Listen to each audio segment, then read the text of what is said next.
Welcome to the Howell Business Beat, where we delve deep into the dynamic world of entrepreneurship, innovation, workforce, talent, economic development, and more, bringing you to the latest insights and strategies to thrive in today's competitive business landscape. Today, we're back at it with HR expert Steve Williams, president of EctoHR. We're going to talk a little bit more about company culture and really all things related to HR. It's been a hot topic this year, and there is so much to discuss in this world. But I'm also joined today by my co-host, Diane Samples. And of course, I'm Janelle Best with the Howell Chamber. Diane, thanks for joining us today. Oh, I'm always excited to be here. And Steve, great show. Welcome. Thanks. I'm glad to be here as well. I know that before the show, we were talking a little bit about how you really wouldn't consider yourself an HR expert, but we're going to call you one anyway. So I'm going to let you kind of take it off, just share a little bit about who you are, what you do, and we'll go from there. Thanks, Janelle. Appreciate it. Glad to be here. Again, Steve Williams. I have a firm here called EctoHR. It's an HR consulting firm. I actually been in Brighton since 1987 when my parents moved here, and I was never going to live in the community. I was going to move away, and I don't think I'll ever leave. And it's a great place. And I've been active in the Howell Chamber, I think maybe 15 years. I don't know exactly, but a long time. So it was really key to us getting off the ground and helping us spread our network originally. So have a team of 13 now, just a quarter mile down the road in Brighton here. HR consulting and outsourcing, a great, wonderful team that's really thriving. It's been really fun. That is fun. That's exciting. So you guys obviously special in HR services, consulting. I want to kick off by just some trends that you've noticed this year. And I know if you guys have been tuning in and listening, we've hit on a lot of them. So Steve, what are some things that you might share that you find a little intriguing, especially as we look forward to 2024? Yeah, I think obviously everybody's talking about the war on talent all the time. It almost gets boring after a while, honestly, even though it is a unique challenge. Seems like each year we expect things will change. That's why I don't feel like an expert a lot of times, because it feels like really for a good 12 or 13 years, it's just gotten more challenging and every year gets different. And we don't need to wind back to a pandemic, but that added a whole new layer of complexity and different. So I think the things we're talking about beyond just how do we attract new talent is really this employee engagement concept and how challenging it is to engage employees in different sectors. So we think about how we might engage people at Ecto, a team of 13, all business professionals.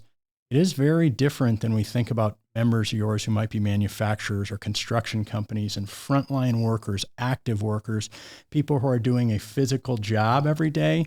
It's very different, right? It is work from work every single day. It's not work from home. Mm-hmm. We can't maybe offer some of the buzzwords, but we can leverage other things. And so I think that's some of the employee engagement and how we do it. And it's become almost more individualized than it ever was in my career, which my career is not that long, but 24 years.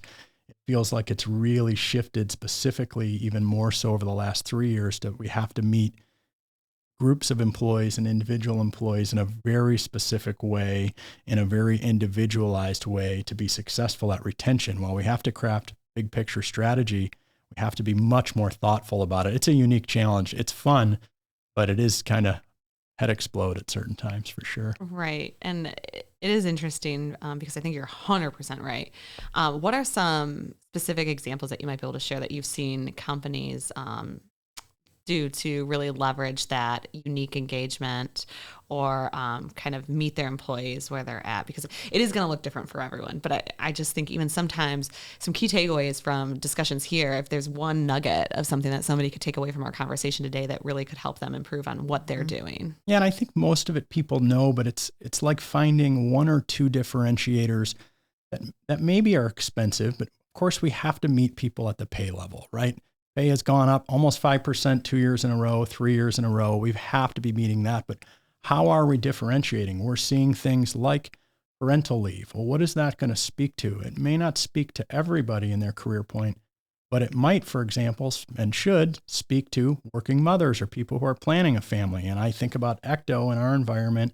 We have quite a few mothers working there. We actually have 2 men and 11 women, right? And we've been very intentional about creating that differentiator to make it. Now, I know the business environment we have allows for that, but to make it a place where someone raising a young family male or female, can thrive really. And so we've really leveraged that and tried to market that differentiator. Whereas our 401k is good at a 4% match, but it's not like some of our clients that have decided that's what they're going to hang their hat on maybe our 10 or 12%. I think career development and career pathing is something that becomes very individualized, and employers don't do it that well because it takes time. So we are seeing amongst our client base, when they have a decent number of employees, them actually hiring someone whose entire job is literally just meeting with individual employees to explore what their goals are, to find out. And that may be, I want to come to work, do my job, go home, period. That's okay. We know that and we can meet that. Whereas someone else may want career development, rotation, learning, progression. And that's what's really important. So to meet them there. And then I think other differentiators, paid time off, we're seeing Mike Cosgrove's a new member of yours. They have an unlimited PTO policy that they put in late 2022. Right, that's an example where some people say that's kind of a wild idea. Less than 3% of professional office environments have an unlimited PTO policy. It's worked really well. Granted, he has a small team. It's not going to work if I'm staffing a floor or a job site, but it can work for office people. So we are seeing, and then once we find these things, not to rub people's nose in it, but to tout it, to sing it, because, for example, that parental leave, that's going to speak to a specific group of people looking for work, and they will select in based on that, right? The unlimited PTO will speak to someone specifically, and they'll select into our environment or stay because of that, right? We have to cover multiple bases, but when we find those differentiators, we have to market them. Absolutely. It's interesting. I did hear of the unlimited PTO policy a while ago. It's something that kind of made its way through the chamber industry at some point. I mean, especially from a nonprofit sector. So looking at those differentiating factors and how do you compete in today's landscape. And really, I mean, one of the things that, nonprofits are unfortunately known for is that they do not pay well. I mean, they're nonprofit organizations. It's charity essentially is what people correlate with nonprofit, right? So we're working with really limited resources, and how do we maintain being competitive in the talent landscape? And so this was one of the things that we had heard early on, and I do think that it is attractive, especially for individuals and organizations that can offer it. I do want to jump back to the mothers in the workforce, because I found that was interesting. I wanted to just pick your brain on that and kind of look at it through a different lens, because I know that you mentioned pandemic, things like that. So we saw a big exodus of women in the workforce due to the pandemic, and then really not returning to work. So are you seeing that more women are returning to the workforce now? How is that leveling out? Do you think that they're going to reengage? What are your thoughts there? And I was just curious if you've seen any trends on this. Yeah, it's something, and I want to be conscious. I'm speaking on behalf of myself and not the chamber, right, as we talk about this, but I'm super passionate about it. I don't know if I came to it in an open-minded way, or if the business success brought me to open-minded, right? I didn't set out to change the world or to create this place that was great for working mothers, but I've seen it so successful, there's no way you can argue with it, right? So if we look nationally, women are 48% of the U.S. workforce. As we get into certain sectors and trades, it drops 14% in STEM sectors, so engineering, construction. In Michigan, in our construction sector, it's 7%. So if it's 48% nationally, what the construction employers are doing in Michigan is missing out on 41% of the female workforce at any given time. Go ahead, Diane. Well, doesn't that piggyback too with like the healthcare, or the childcare issues as well? I mean, if women know that they have that flexibility to be able to, if they have to run out and take their, son or daughter to the doctor, or if they're sick and they have to stay home, or if there's school vacations, like last week, I know some schools were off all week, where then all of a sudden it's like, I don't have childcare. Or, I mean, now you get pregnant at 9 months, you have to go on waiting lists, and there's no guarantee you're going to get childcare by the time your baby's born. And it's a real issue, right? And you see people, and we can't solve that here necessarily, but I think we're finally seeing an open-mindedness within employers.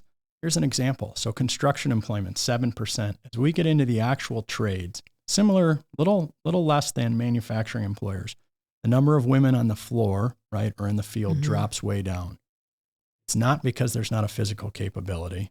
It's not because they can't do the job. It's because either the environment is not welcoming and attractive, or we haven't created some of those. We are actually creating some of those things that allow for that. We are finally seeing in our client base people say, well, yes, of course, Diane has to go home to take care of her kids, and we're not going to hold that against her any more than we'd hold it against John, who called in sick with the brown bottle flu on Monday, right, for example. So we're actually in some of our, now we understand they have to staff and they have to meet production, and we understand all that. But the reality is we can allow people to have a life and still do those jobs. We can actually, that's what to meet that person, maybe it is once a week they have to leave 2 hours early for a childcare issue.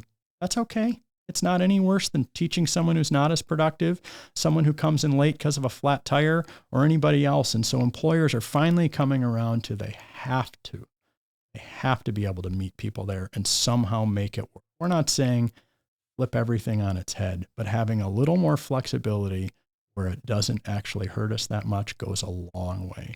Working around a school schedule, so where we see paid time off is increasing across all these frontline jobs. Well, that's okay. Take the whole week off and use it for that, right, if that's what it is. But we have to meet them there. And it is easier in a place like EctoHR, where we're in a professional setting. But what happens is people say, oh, it must be easy for you. We can't do it. And I would challenge anyone to say you can't do it, right? It's literally, the numbers are awful.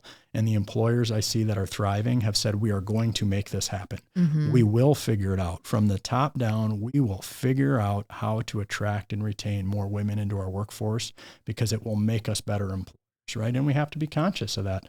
The fact that by and large, mothers still are the primary caregiver, right? So let's just start with our foundational things, and then how do we make it work? Absolutely. And I think that, too, when you're thinking about women in the workforce, you're also looking at diversifying your team. Bringing in that diverseness is also going to add to efficiency, and really just looking at things. It's diversity of thought, diversity of perspective that's really going to contribute to the overall success of the organization at the end of the day. And as you're talking, it's like, yeah, you got to get the job done. Right. But at the same time, that doesn't mean that you can't do it. And this takes me back to something that I thought was really unique that you shared with me, Diane, when you had kids. Your employer worked with you on, you presented, I think, a job. And I thought that was a really creative and really cool solution. Right. So I was in the banking sector for 25 years. I did mortgages, and it was a full-time position. And then when I had my second child, I went and just said, I would like to work part-time. And we were able to, there was another gal who was already part-time, and she wanted to get into doing mortgages. So we kind of just worked together, and we were able to tag team it. And I mean, she was kind of like my assistant before I went into management. And so it worked out, but it allowed me to have those 2 days at home with my kids so that I could go to their school and volunteer and things. And we were just as productive. I mean, we were more productive as a 2-person team working, it was a little over 40 hours a week with the two of us, but working together than we ever would have been independently. And that's the part of the story I love, because it was a really creative solution. And then on top of it, the productivity and what you were able to bring to the table was even more than it would have been. And the results then start to change people's mind. That's why I say that I'm not sure how I came to it, did the results. It's sort of like the work from home. I'm not a work from home person by my nature. I'd rather get up, take a shower, get dressed, and go to the office every single day, Monday through Friday, right? But I came around to it because I watched my whole team be really successful and productive with 2 days a week for working from home permanently. I didn't come to it naturally open-minded. The results spoke, right? So I think we get caught up in the slippery slope debate. That's what someone's always saying. Well, we can't do that for Diane because that's not fair. I would argue there's all sorts of exceptions going on at any given point in every plant, in every office, on every job site. So that doesn't mean we make the Wild West, but how can we? Let's just start from a place of how can we accommodate this? Is it a job share? And I think it's all, at the core of human resources is human, right? So looking at things, I hate to say it, but not necessarily a case-by-case basis, but you have to look at the human connected to the position and what they're bringing to the table in the position itself, in my opinion. That's right. And still maintain some structure and still maintain some fairness, but fair doesn't always mean equal treatment. And fair is that F word. You yes. can't always use fair out there. There we go. That's right. And you have your parents' voice resonate. Life's not fair. I was just going to say. Try not to say that to my kids, but I do. Right. Well, I mean, unfortunately, it's the truth. That's it's right. just, it's the way to, but there also has to be flexibility on both sides. And I mean, nothing is ever set in stone. I mean, there's always going to, it's fluid, and there's always going to be, motion, and you have to be willing to go with the flow, so to speak. So I think, just talking about this is these are things that start to get some real loyalty. They get some longevity, right? Which is so critical. And that's where I think we can start to shift things. Just another thing that's come up recently is Gallup does its studies on engagement. Employees' connection to mission and vision is waning. Overall engagement's going down in the U.S. for the first time in 15 years. And then connection to the mission and vision of their organization has gone down at an even larger rate. So people aren't feeling as connected to the mission and vision of the organization.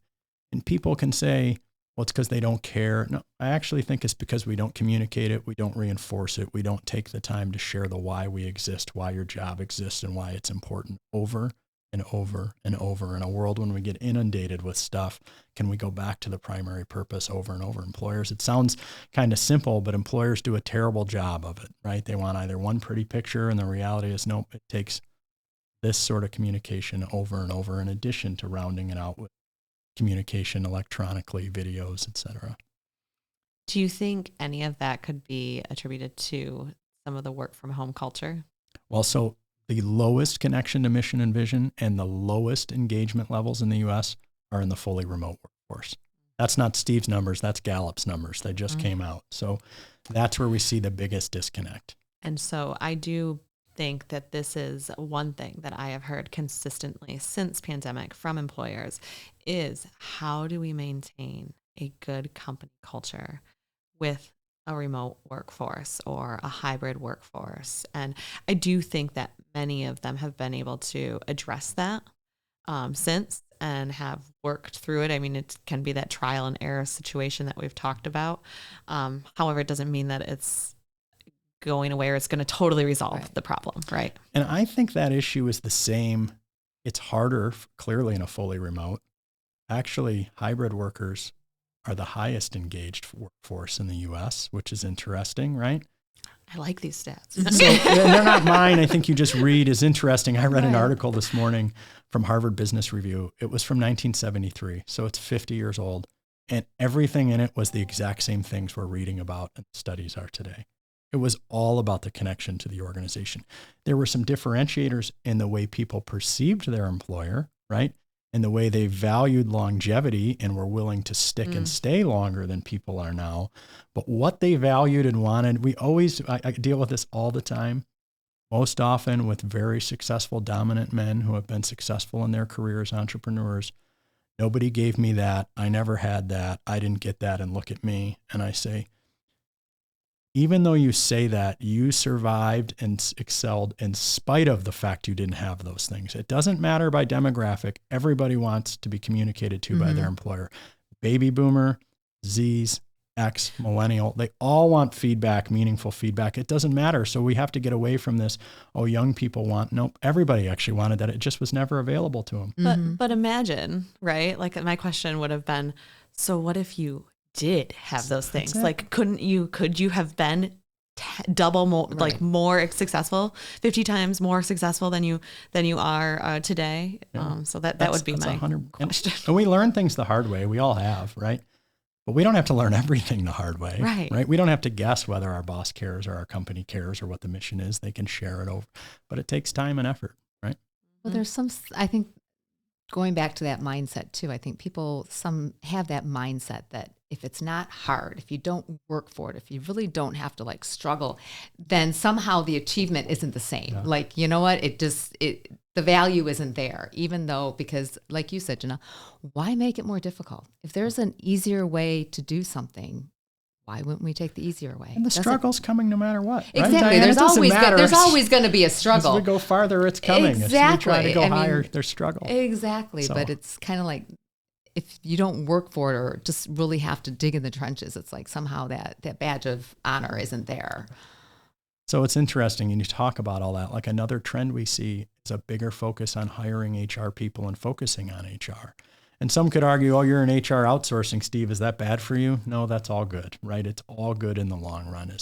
We're one of the first people to say to our clients, we can keep doing this, but you know what's going to be better is a dedicated person flying the flag for you and really cheerleading and doing that for your own business. We provide a great service from the outside, but we cannot replace a full-time direct person who's really fully focused on building that culture, who's can have those conversations all over the place, all over the office every day. Well, I completely agree with this. I love these conversations. Like I said, it's been a big focus for our podcast, but really highly relevant and a lot of different takeaways in each discussion. So I'm going to just one final question here. If you had to leave businesses with anything as they're preparing for this next year, what's one piece of advice, or I don't know if you can say advice, but one piece of one nugget you could leave them with to keep in mind? Yeah, it sounds probably corny, but to listen more this next year, like to take the very new person, the person who's been there 5 years, 10 years, whether it's a focus group or it's everybody, beyond an engagement survey, but to ask them what their experience is like, to ask them specifically what they would change if they could, right? How do we get feedback from the person who just went through our onboarding 2 weeks in? How do we get feedback from the 25-year veteran who we might say is a little crusty and a little grizzled and maybe doesn't have that pop into work every day? How can we create an environment and a prompt that draws that feedback back? And to just start with doesn't mean we can't blow up the whole business. We can't change everything. But what are a couple things we could do, right? And to listen. And I think in that, what we'll hear, we won't get consistency across the board. We'll hear enough common themes that we can then take an approach of what can I do to address that or to speak to that group? And what can I do to speak to this group? And what can I do to speak to this group? Right? Just quick story. I was with a firefighter. We were doing a leadership training a few weeks ago. And we were talking about this PTO thing, and someone next to him was saying, more PTO does nothing for me because my work stays there, right? I still have to do all that work when I come back. The firefighter said to me, I'll take PTO all day because when I leave 4 hours early, there's nothing I have to do. Someone else is going to do my work, and when I come back, I just had 4 free hours. And so there's a difference, right? The PTO for this person may not mean anything, and for this person it might, but I want to hear those perspectives in different environments and figure out how I can address them, hopefully. That's a great example. I appreciate you sharing that. Yeah, that is. Great piece of advice. So, well, thank you so much for joining us today. We appreciate your time and your insights, and we're looking forward to a less turbulent employee landscape in 2024. Thanks for having me. I at least had fun, and I do applaud both of you because you make the chamber a welcoming and great place. It's good for business in Livingston County. We appreciate it for sure. Awesome. Well, thank you. All right. Well, thanks everybody for listening, and we'll catch you next time on the Howell Business Beat.